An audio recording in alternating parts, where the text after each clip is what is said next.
This video was originally going to be episode 33 of Bruce's Battles, taking on the next challenger. But unfortunately, the next challenger has been removed from the roster, since I need to address a problem with one of the individuals in the hybrid community. Jurassic Tex 30. This is a similar situation to what Zain Reborn had with Goji headquarters, except this situation might be even worse. Because they can try play innocent all they want. It won't work. Just ask Zaki the Shark. A while ago, they submitted Korto to be a part of Bruce's Last Bastion, the tournament I did. And Korto went out in the first round. But there was still a problem with Korto, and that wasn't just the sheer amount of venom would cause it to kill itself. It's basically a kamikaze clone. Even if you say it's not, it still is, because it uses every single contributor that Kamikaze had, plus a few extras. The challenger in question that was removed was Max, also known as the bioaccurate rainbow squid, because it was also a Kamikaze clone, as it shed 5 of the 6 contributors and was arguably worse than Korto. So there was no way I was going to include this thing into the tournament after realising this stuff. And also, off tangent here, this is supposed to be Kamikaze's cousin. Yeah, one of those people who tried to make cousins for the hybrids, including Volt, which they've also made cousins for. Even though Zain Reborn very confidently put in their Volt family tree video that you cannot make cousins for Volt, or any of the hybrids that they own. Only members of Bolt Family Labs can, and you are most certainly not one of them. Now, yeah, this is definitely a problem similar to what Zain had with Goji headquarters. But in my case, it's even harder. Because not only are they most likely a minor, but they're also likely a foreign minor. Because many people can definitely relate to this due to their spamming of comments that sometimes don't even make any sense. It's very clear that English is not their first language. To which point I probably would have preferred it if they would have just typed in their native language, because at least we could have translated better. Their pidgin English definitely suggests ethnicity, but I don't want to racially profile them. Although it does make it significantly harder for me to get the point across. Because another thing about them is that, similar to Goji headquarters used to be with Zain Reborn, Jurassic Text 30 is overly obsessive. And not in a good way, in a way that's kind of unhealthy and immature. I mean, I don't know what they are. Maybe they could be kids, maybe they could be adults, but if they are an adult, there's no excuse to act like an obsessive toddler. See, and that big problem comes with that from Harvey. They are absolutely obsessed with Harvey for no real reason, and also for some reason find the need to remind people of certain facts about Harvey, like how he was based off a Great Blue Windrunner, despite the fact that me and a lot of people who saw Harvey's video already know this stuff. We don't need clarification from someone who doesn't even speak our language.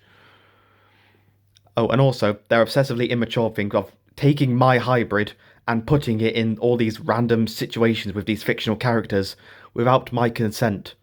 Now, one thing I want to make clear, I don't have a problem with people using my hybrids, as long as they could draw them themselves in their own art style. This person I know can draw in their own art style. They do some quite good drawings, actually.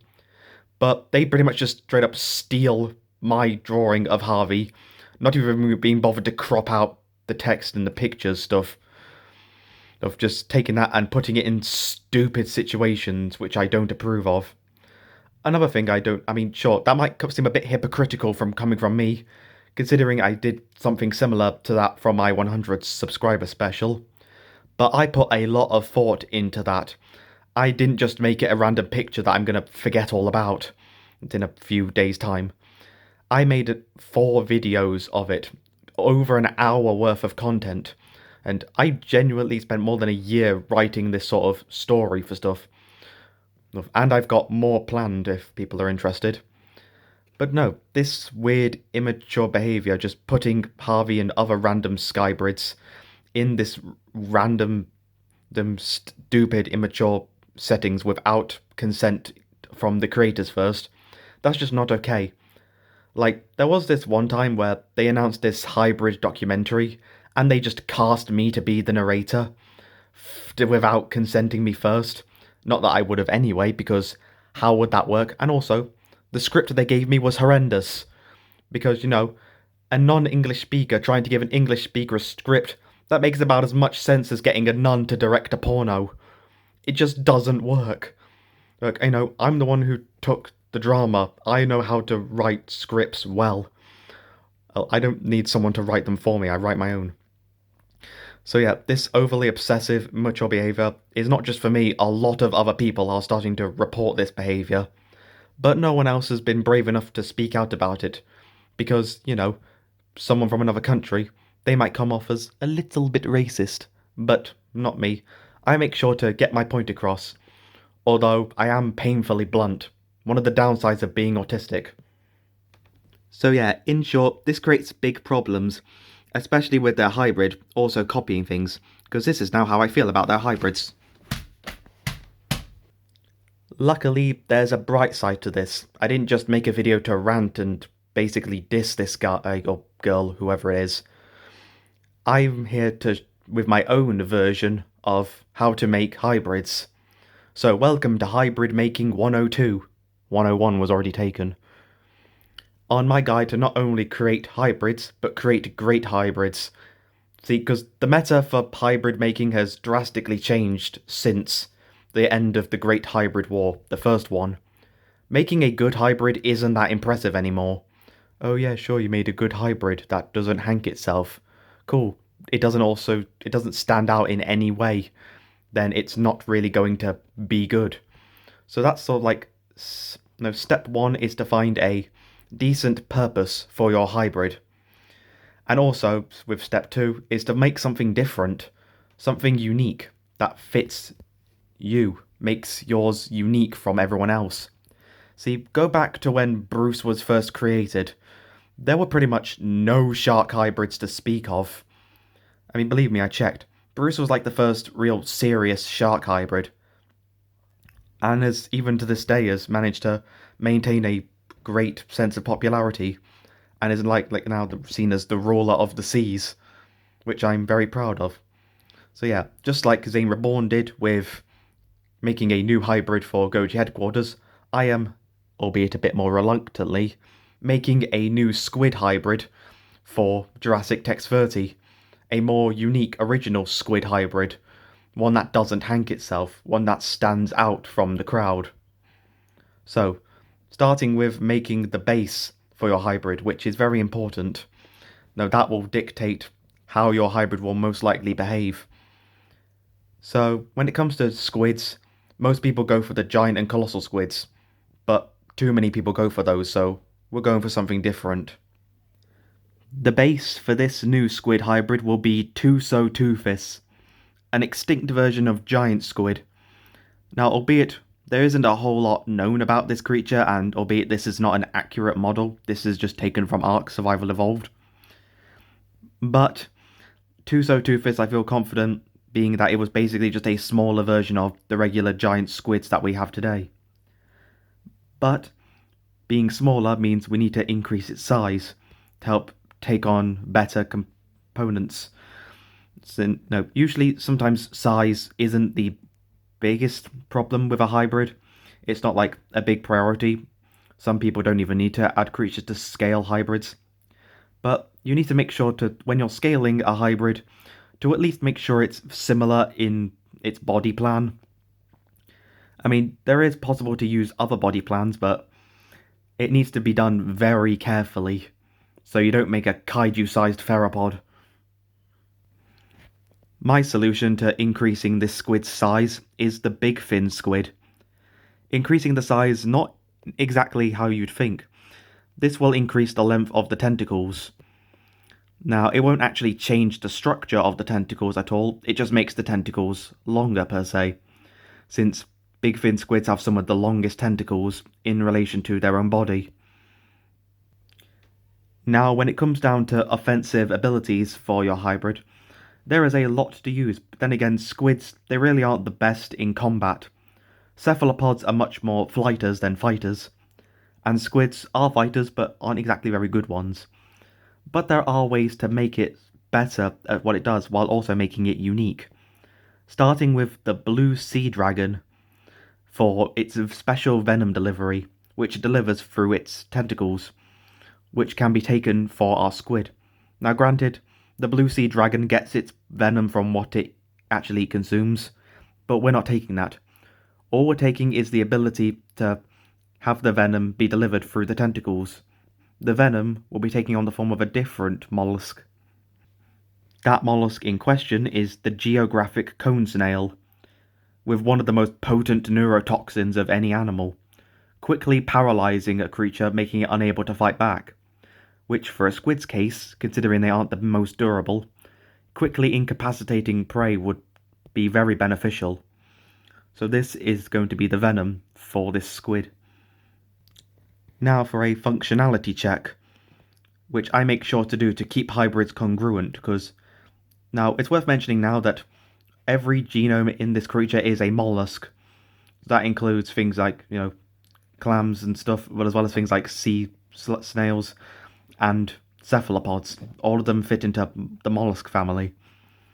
So that already makes it quite congruent, but adding more cephalopods to the mix also helps with this. That being the giant Pacific octopus, which is mainly to aid in congruity, but will also provide its unique retractable beak, allowing it to quickly strike at its prey. Now, one thing I want to mention about this squid is that it is a deep sea squid. Not many hybrids are fully adapted to the deep sea, is what I found. But with people upgrading their hybrids to allow them to go down into the depths, squids need some protection, because they're not really going to be taking a lot of hits with their squishy bodies. Now, the sensible option for this is a shell, but not all shells work best for squids, as squid shells are still fairly brittle and can be bit through. Luckily, there are two contributors that can help with this. Starting with the Parapuzosia.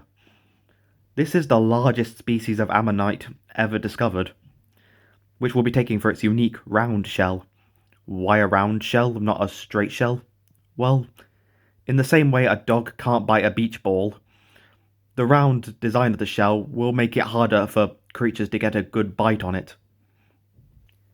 Even with that round shell, the shell itself is still kind of brittle. There have been some attempts to make the shell stronger, but most of them end up failing for not realizing some certain things. So I'm choosing to reinforce the shell with the scalyfoot gastropod, which works. The limpet doesn't, because the gophite is only in the limpet's teeth. The scalyfoot gastropod, its armor is actually on its shell, so it actually works well to protect this creature. And with it not reinforcing the bones, because squids don't have bones, this hybrid won't be suffering from any iron poisoning. The next contributor is the coconut octopus. Not for its ability to hide in coconuts, because this creature is most definitely not fitting in any coconut. But we're still taking its intelligence, making it very smart, as well as the ability to utilize its water siphon, which will allow it to deploy ranged attacks. Yes, this is something coconut octopuses do, utilizing their water siphon to blow things at their opponents, essentially giving them a ranged attack, which will work really well for this. Now, I specified earlier that this is a deep sea squid. A lot of cephalopods have various abilities like camouflaging and ink sacs. These features aren't so helpful in the deep. Camouflage isn't really the best, considering most creatures in the deep aren't relying on vision anyway. They're relying on other senses, and with the amount of hybrids with enhanced senses, then it would very quickly be found even with camouflage. And also, the ink cloud in an attempt to blind its opponent in darkness. They're already in darkness anyway. But there is a more efficient form of camouflage than the regular camouflage. This squid will still have the ability to produce ink, but its camouflaging abilities are pretty much gone, in favour of the pirate perch's chemical camouflage. These little guys have the unique ability to mask their own scent, which would make hiding for this creature much easier, I mean, Bruce can also do a sort of bit more limited version of this thanks to the parrotfish. So, many hybrids won't really be able to sense this creature coming until it's too late. So that's the genome. What?